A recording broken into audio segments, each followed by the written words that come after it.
We don't know yet if these cases are among them, but the DOJ report does point to 6 specific shootings that the feds say were not justified. Here's News 13's Tina Jensen.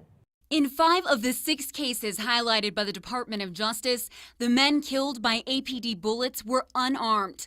The one who did have a gun, Kenneth Ellis III, was pointing it at his own head.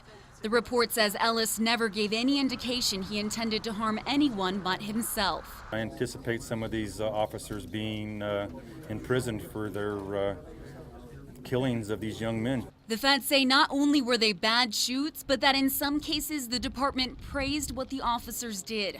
A training officer called the February 2009 shooting of Andrew Lopez by Officer Justin Montgomery exemplary. But a judge ruled it was unreasonable use of force. The DOJ report also said officers killed people who didn't pose an immediate threat.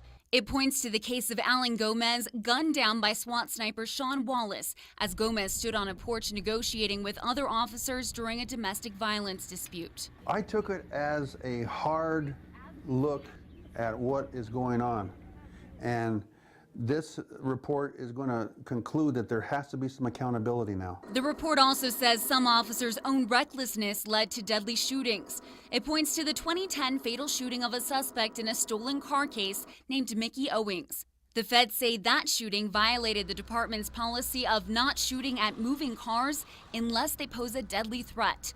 And they say Officer Martin Smith, who killed a suspect named Daniel Tillison in 2012, could have avoided that if he had waited for backup instead of acting on his own. If you ask a lot of these officers on the street to recite the Fourth Amendment or what the Constitution mandates or what the law in this country and this circuit mandates, they have no clue. Tina Jensen, KRQE News 13. It's not clear which, if any, of those cases have been referred to the FBI for criminal charges. But we do know agents have been working cases that stem from the DOJ investigation.